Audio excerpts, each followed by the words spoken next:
하나님이 우리의 고백을 들으실 줄로 믿습니다.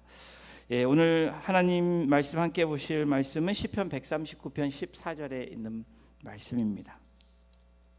우리 한 절이니까 함께 같이 우리 나와 있는 스크린 보시고 한 목소리 합독합니다. 시작. 내가 주께 감사하옴은 나를 지으심이 심히 기묘하심이라. 주께서 하시는 일이 기이함을 내 영혼이 잘 아나이다. 여러분 건강에 대해서 관심 많으시죠? 그러면 여러분 미에 대한 관심은 어떠십니까? 여러분들 거울 하루에 몇 번 보세요? 수도 없이 많이 보실 거예요, 그렇죠? 그리고 또 여러분들 이 거울을 보시면서 거울아 이런 말을 하십니까? 여러분이 자신의 비춰진 얼굴 보시면서 참 기묘하게 만들어졌다 이런 생각을 가질 적이 있으십니까? 말씀을 안 하시는 거 보니까 실망을 많이 하세요? 오늘 사실은 이 말씀을 통해서 우리가 이 기도의 시간에 또 하나님 앞에 나오는 이 시간에 우리 존재를 다시 한번 주님 앞에 또 나를 만드신 하나님께 우리가 어떤 모습으로 나아가야 될까라는 오늘 이 한 절이지만 함께 이 말씀을 통해서 나누기를 원합니다. 미에 대한 변화가 여러분 고대에서부터 지금에 이르기까지 이 남자와 여자가 만들어진 이후에 우리 사람들에게는 미에 대한 관심이 굉장히 많습니다. 저는 안 그런다고 하지만 저도 거울을 보거든요. 여러분들도 거울 보시죠? 그러면서 내 얼굴을 보면서 만족하는 부분도 있고 만족하지 않는 부분도 있습니다. 제가 한번 이 고대 사회는 어떤 미를 중요시했나 이렇게 좀 서치를 해보니까 여러분 위로를 받으시라고 고대 사회는 엉덩이, 배, 가슴에 살이 많은 것을 아름답게 여겼다고 합니다. 위로가 되세요? 그 이유가 이 다산, 풍요로움을 강조했던 고대 사회에서는 기계가 없었던 그 시대에 사람들이 노동력이 필요했고 그러려면 아이를 많이 낳아야 되는데 이 여성들의 미에는 이렇게 등치가 좋아야 자녀를 많이 낳았다는 그러한 차원에서 아름다움을 그렇게 추구했다고 합니다. 그런 고대 사회가 지나고 난 다음에 이 로마 제국이 들어섰을 때의 미는 어떤 미를 중요하게 여겼냐면 진하고 야한 화장, 그리고 일자 눈썹, 하얀 치아에 날씬한 몸을 소유한 여성들이 미인으로 사랑을 받았다고 한다는 거예요. 메이크업을 하지 않은 여성은 소금 없는 빵 같이 여겼다라는 이 로마 시대의 미에 대한 이야기가 있습니다. 그리고 중세 시대에 넘어와서는 미가 어떻게 발전이 됐냐, 어떻게 변화가 됐냐? 중세 시대는 종교의 힘이 굉장히 강력했던 시기입니다. 이 중세에는 작은 가슴, 순결을 상징하는 하얀 피부의 여성을 가진 여자들이 미인으로 그렇게 여겨졌다고 합니다. 그 이유가 이거는 전해지는 얘기니까 가슴이 큰 여성일수록 남성에게 인기가 많을 것이고 정숙하지 못할 거라는 인식 때문에 이 중세 시대에는 그렇게 이 정숙한 여인, 그냥 자기 나름대로 그 시대의 그 미를 이야기한 거죠. 우리 조선 시대는 어땠냐?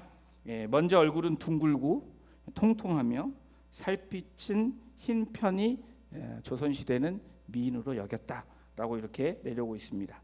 21세기 지금은 어떨까요? 얼굴이 작고 눈이 크고 그리고 팔과 다리가 길고 가슴은 크고 허리는 잘록하고 소위 바비 인형처럼 생긴 여성들을 그렇게 미인이라고 생각을 한다는 거예요. 그런데 최근 들어서 어떤 이야기를 하냐? 완벽한 미인은 없다. 굉장히 성경적으로 돌아왔습니다. 그렇죠? 다시 이 말을 다른 말로 하면 모두 다 미인이다. 모두 다 선남 선녀라는 거예요. 현재 미의 기준에 여러분 어떤 미를 추구해요? 개성 있는 미를 추구한다라는 겁니다. 여러분들 고대 시대부터 중세, 현대 21세기가 돌아오면서 어떤 생각이 드십니까? 여러분, 미에 대한, 또 우리의 건강에 대한, 자신의 모습에 대한, 자화상에 대한 생각들이 우리 크리스천들도 많이 있습니다. 여러분, 이 금요 성령 기도회는 그런 모든 것을 이겨내고, 이 말씀이 좀 어폐가 있는데, 하나님이 나를 어떻게 창조하시고 나를 이끌으셨는지 이 기도에서 그런 컨펌 받는 시간이 되시기를 주님의 이름으로 축원합니다. 전혀 아멘이 안 되시죠? 왜 그러냐? 하나님이 우리를 만드신 분명한 목적이 있으시다는 거예요. 저와 여러분들 각각은 특별한 존재로 특별하게 제작된 하나님의 마스터피스라는 것을 성경은 우리에게 알려주고 있다라는 겁니다. 세상의 기준이 아니라. 그리고 하나님은 각각의 우리의 삶에 이 그레이트 플랜이, 계획이 계시다는 거예요. 더불어서 우리의 삶에 하나님의 특별하신 방법이 우리 개개인에게 있다라는 것을 우리가 믿고 나아갈 때, 여러분, 우리 앞에 놓여 있는 예를 들어서 미를 예를 들었지만 문제뿐 아니라 어떤 상황들을 우리가 믿음으로 이겨낼 수 있고 말씀대로 붙잡을 때 놀라운 은혜와 축복과 이 회복, 치유가 일어날 줄로 믿습니다. 여러분, 우리 각자는 다르게 다 창조되었습니다. 누구에 의해서? 하나님에 의해서 창조되었다라는 거예요.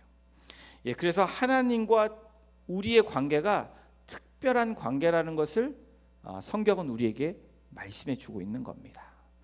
우리 여러분 좀 불편하시겠지만 옆에 계신 분들한테 당신은 특별합니다라고 한번 얘기 좀 해주세요.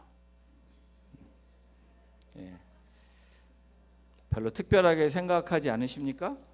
왜 특별한지, 그리고 그 특별하기 때문에 우리는 하나님 앞에 감사하고 찬양해야 되는 이유를 오늘 시편 139편 시편 기자를 통해서 우리에게 말씀해 주고 있습니다. 하나님께 우리가 감사해야 되는 첫 번째 중요한 이유는 우리를 지으신 하나님께 감사해야 된다라는 거예요. 나를 만드신, 나의 모습, 모든, 어떤 분은 눈이 작아서 컴플렉스이다. 근데 요즘엔 눈이 작은 게 또 미인이라고 얘기하잖아요. 서구 사람들, 서양 사람들은 눈이 작은 사람들을 또 좋아한다고 그러고, 동양 사람들은 눈 큰 게 좋고, 이게 다 다르다는 거예요. 근데 그런 거 상관없이 하나님께서 우리를 만드셨기 때문에 어떻게 해요? 우리는 감사해야 된다라는 겁니다. 139편 우리 14절 이렇게 내가 주께 감사하옴은 시편 기자의 고백이 뭡니까? 나를 지으심이 심히 기묘하심이라. 여러분 이 하나님이 나를 만드신 거에 감사하십니까? 지금 나의 이 모습에 감사가 되십니까? 하나님께서 우리에게 육이라는 몸을 만들어 주셨죠. 그리고 우리에게 영혼을 주셨죠. 그래서 우리가 육과 영과 혼이 함께 합쳐진 모습을 우리의 모습이라고 이야기를 합니다. 일반적으로 1분의 심장이 몇 번 뛰나요? 사람마다 좀 다르겠지만 한 70번 정도 뛰는 게 정상적이라고 얘기를 합니다. 하나님께서 저와 여러분들 위해서 놀라운 그 창조의 역사를 이루어내셨어요. 여러분, 지금 제가 보이시죠? 눈으로 볼 수 있게 하셨습니다. 제 말이 여기 다 들리시죠? 듣게 하셨다는 거예요. 못 듣는 분들도 있습니다.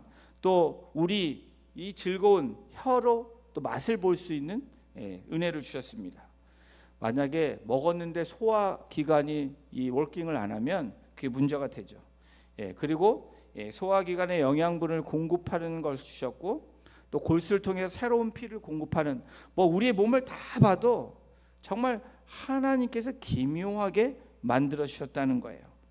여러분, 지금까지 제가 열거해드린 것 말고도 여러분들, 우리가 이런 하나하나 평소에 그냥 지나가는 것들이 정말 감사로 시작하는 중요한 그 시작이 되어질 때 놀라운 우리의 은혜가 경험되어진다라는 거예요.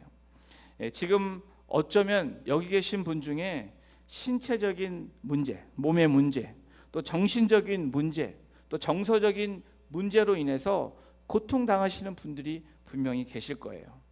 지금 내게 있는 이 환경, 그리고 내가 지금 경험하고 있는 문제, 또 내가 지금 처해 있는 상황 때문에 여러분 불리한 조건이라고 생각할 수도 있을 것입니다. 그래서 내 자존감이 어쩌면 낮아질 수도 있습니다. 근데 오늘 말씀에 시편 기자가 뭐라고 우리에게 다시 한번 컨펌해 주고 있습니까? 주께서 하시는 일이 기이함을 내 영혼이 잘 안다. 여러분, 우리의 영혼이 뭘 알아야 돼요? 하나님이 하시는 일이 기이하다라는 거예요. 여러분, 이 기이하다라는 이 말을 여러분 이해가 되십니까? 오늘 내가 가지고 있는 불리한 조건들이, 환경들이 하나님을 영화롭게 하는 도구로 쓰임받게 되는 그런 창조됨이 바로 저와 여러분이라는 것을 시편 기자는 지금 고백하고 있는 것입니다. 오늘 이 기도의 자리에서 다시 한번 분명히 우리가 깨닫고 인식하고 그렇게 선포하며 나아가는 저와 여러분이 되기를 소망합니다. 하나님께서는 여러분을 있는 그대로 사랑하신다는 거예요. 우리의 상황이 어떻든지 간에 하나님께서 조금 노골적으로 지금 생긴 그대로, 지금 처해 있는 상황 그대로 우리를 사랑하신다는 거예요. 여러분, 이 기도의 마음의 문이 열리기 위해서는 그 모습 그대로를 하나님 앞에 우리가 내어드리는 것이 우리에게 굉장히 중요합니다. 기도한다 그래서 기도 입을 열어서 기도하는 그게 아니라 우리의 마음을, 이 중심을 하나님께 드려야 되는데, 그 가장 중요한 시작이 뭐냐면 감사인데, 어떤 감사예요? 내 있는 지금 내 상황, 이 모습 그대로 하나님은 우리를 받으시고 사랑하신다. 여러분 모르시는 이야기가 아니죠. 시편 63편 1절에 이렇게 시편 기자는 고백합니다. 이 말씀 함께 같이 읽어볼까요? 시작. 하나님이여 주는 나의 하나님이시라. 내가 간절히 주를 찾되 물이 없어 마르고 황폐한 땅에서 내 영혼이 주를 갈망하며 내 육체가 주를 앙모하나이다. 오늘 이 기도의 자리가 하나님이여 주는 나의 하나님이십니다. 이 고백이 시작되는 그 시작이 되기를 주님의 이름으로 축원합니다. 엘로힘 엘리아타, 히브리어로 엘로힘 하나님이라고 부르는 거예요. 정말 엘로힘, 여러분 하나님 부를 때 우리 한국말로 힘이 생깁니다. 믿으십니까? 여러분 기도가 잘 안 되면 엘로힘 하세요. 그러면 진짜 하나님께서 힘 주실 줄로 믿습니다. 다윗은 여러분 이 마르고 곰핍한 이 땅 같은 세상에서 오직 주님만을 바라는 고백을 하고 있습니다. 하나님이여 엘로힘 엘리아타라고 얘기하고 있습니다. 다윗이 무엇을 말하고자 하냐면 자신이 얼마나 간절하게 지속적으로 하나님을 찾고 있는 자인지를 고백하고 있는 그 고백이 시편 63편인데 1절에 그것을 아주 강렬하게 표현하고 있다라는 거예요. 여러분 기도가 잘 안 될 때는 시편을 피셔서 여러분 그것을 읽으세요. 크게 소리내서 읽으십시오. 그러면 여러분의 마음이 이 처음엔 답답하더라도 이 말씀 가운데 하면 하나님이 어느 순간에 제 경험입니다. 갑자기 어느 단어 하나에 눈물이 나게 하시는 거예요. 오늘도 제가 이 금요 성령 기도회를 준비하면서 찬양을 함께 하는데 단어 한 단어가 저도 모르게 눈물을 흐리게 하는 거예요. 하나님은 우리를, 성령님 우리를 감동케 하시는 놀라운 은혜를 부어주십니다. 여러분 마음이 메말랐을 때 하나님이여 주는 나의 하나님입니다. 기도가 안 될 때 그 고백을 리피트해서 한번 해보십시오. 여러분 이 앞으로도 계속해서 하나님을 찾는 자임을 선포하는 고백이 하나님이여 주는 나의 하나님이십니다 라는 고백이라는 거예요. 그러면서 뭐라고 얘기합니까? 내 영혼이 주를 갈망하며 내 육체가 주를 앙모하나이다. 시편 기자는 미완료형 시제를 지금 쓰고 있는데요. 그 의미가 뭐예요?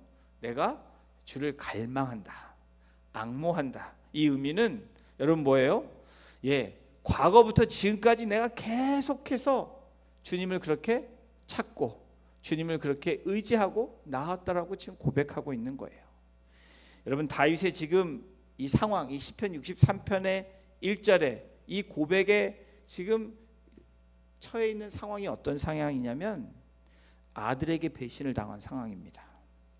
자기를 따랐던 신하가 등을 돌려서 이 다윗을 배반한 사건이 있는 그 상황 가운데 다윗이 지금 이 63편 1절을 고백하고 있는 거예요. 여러분, 아들이, 자녀가 나를 배신했다. 그냥 뭐 주위 사람들이 나에게 등을 돌렸다. 그런데 내 사랑하는 생명과 같은 존재에게 배신을 당했다고 한번 생각해 보십시오. 여기에 그런 분은 없으실 거예요. 그렇죠? 근데 다윗은 거기에다 더했다는 거예요. 나를 따랐던 사람들, 더 나아가 내 가족들이 등을 돌리고 있는 상황입니다. 그런 상황에서 다윗의 고백은 뭐예요? 다윗의 결단은 뭐예요? 어떤 대가를 치르더라도, 어떤 위험이 놓인다 해도 내가 주를 갈망합니다. 내가 주를 앙모합니다. 이 선포가, 고백이, 이 결단이 오늘 이 금요 기도 자리에 저와 여러분들에게 있기를 주님의 이름으로 축원합니다. 이 갈망한다는 이 말은 이 원어의 뜻을 찾아보니까 사막을 지나는 자가 물을 마시지 못해서 이 기갈되어 있는 상태를 이야기하고 있습니다. 그 고통스러운 상태에서 물을 얻어야 되는데 그 상황에서 다윗의 고백은 뭐예요? 그게 중요한 게 아니고 하나님이 중요하다라고 지금 고백하고 있는 거예요. 여러분, 우리의 문제를 크게 볼 것이냐, 하나님을 큰 분으로 보실 거냐에 따라서 우리의 인생이 달라지는 그 놀라운 답을 이 시편 기자가 우리에게 지금 주고 있는 것입니다. 다윗은 지금의 모습과 환경 가운데서 나의 영혼과 육체를 인도하시는 분은 하나님이십니다 라고 지금 고백하고 있는 겁니다. 여러분, 오늘 이 자리가 힘든 발걸음을 하신 분들이 계실 거예요. 지친 몸을 가지고 오신 분들이 계실 거예요. 어찌할 바 몰라 하며 지금 묶여있는 문제 때문에, 내 육체적인 아픔 때문에, 나의 관계적인 문제 때문에 지금 어쩌면 이 자리에 나와 있는 분들이 계실 거예요. 사랑하는 성도 여러분, 오늘 시편 기자의 고백이 저와 여러분의 고백이 되므로 이 문제가, 묶여있던 문제들과 나의 이런 갈등들이 풀려지는 역사가 있기를 소망합니다. 다윗은 나를 지으신 하나님께 감사하고 있고요. 두 번째는 주께서 하시는 일이 기이함을 감사하고 있습니다. 주께서 하시는 일이 기이함을 내 영혼이 잘 압니다 라고 말합니다. 하나님이 창조하신 솜씨, 나를 이끌어 가시는 그 은혜가 정말 기묘하다라는 것을 고백하고 있습니다. 여러분, 주님이 행하신 기이함을 영원히 찬양하고 있는 다윗의 모습을 봅니다. 이 기이함은 당신의 작품들, 당신의 솜씨가 너무나 대단합니다 라고 고백하는 이 고백입니다. 여러분, 우리 하나님의 기이함은 놀랍게도 우리에게 그 은사를 주신 거예요. 그것을 통해서 우리에게 또한 일하고 계십니다. 하나님은 주신 은사를 통해서 영광 받기를 원하시는데 저와 여러분들은 받은 것이 많은 존재예요. 은사가 없는 분은 여기 하나도 없습니다. 하나님이 만드신 그 걸작품 안에는 하나님의 은사가 다 있다라는 거예요. 여러분, 우리 탈무드는 지구상에 사는 모든 사람은 한 사람 한 사람 아주 특별한 사람이라고 가르치고 있습니다. 그래서 이 존재 자체를 귀하게 여기고 있는 이 탈무드의 이야기가 있습니다. 특히 유대인 가정에서는 자녀들에게 너는 아주 특별한 사람이야. 우리 아까 You are so special이라고 여러분들 축복하셨잖아요. 그 축복이 무슨 의미냐? 하나님의 창조를 인정하고 하나님이 만드신 그 기이함을 우리가 인정하고 찬양하는 모습이라는 거예요. 나에게만 적용하는 것이 아니라 우리 가정과 우리 주변에 있는 우리 지체들 향해서도 그런 고백이 되어질 때 놀라운 은혜의 시간이 되고 은혜의 장으로 나갈 수 있게 하신다는 겁니다. 여러분들에게 하나님이 주신 그 놀라운 축복들, 은사들을 하나님 앞에 다시 올려드리고 그것을 사용하게 하시는 하나님을 찬양하면서 마음껏 하나님께 영광 돌리시는 그 기이함을 경험하시고 그 기이함을 다시 하나님 앞에 드리는 저와 여러분이 될 때 오늘 이 금요 성령 기도회가 하나님이 이끄시는 것을 경험하게 될 줄로 믿습니다. 여러분에게 타고난 재능을 주신 하나님께 감사와 찬양을 드려야 된다라는 거예요. 오늘 우리의 시작은 감사입니다. 찬양입니다. 이것이 저와 여러분들로부터 시작되어질 때 이 공동체의 놀라운 이 변화의 물결, 그리고 이 사랑의 물결이 우리 공동체를 뒤덮을 줄로 믿습니다. 그러한 믿음으로 오늘 이 기도의 시간에 또 함께 찬양하고 기도할 때 우리가 마음껏 주님 앞에 고백하고 감사하고 또 하나님의 이름을 높여드리는 저와 여러분이 되시기를 주님의 이름으로 축원합니다. 우리 같이 기도하겠습니다. 하나님 감사합니다. 하나님이 우리를 만드신 우리의 창조주 되심을 고백하고 선포하며 나아가는 이 시작을 통해서 우리의 입술이 또 우리의 마음이 우리의 온 이 홀리스틱한 우리의 부분들이 하나님께 온전히 드려지고 또 하나님을 찬양하며 또 하나님의 영광을 나타내는 이 성령 기도회가 되기를 소원합니다. 닫혀있던 마음, 묶여있던 마음들이 찬양을 통해서 기도를 통해서 풀려지는 역사가 있게 하시고 우리가 합심하며 축복하며 기도할 때 하늘문이 열리며 정말 폭포수 같은 은혜가 쏟아지는 그 놀라운 은혜를 이 시간 기대하며 또 하나님이 하실 그 일들을 또 우리가 붙잡으며 나아가는 우리 모두가 되기를 간절히 소원하며 이 모든 말씀 우리를 사랑하시는 예수님의 이름으로 감사하며 기도드렸습니다. 아멘. 우리 시간 찬양 드릴 때요 하나님의 사랑을 사모하는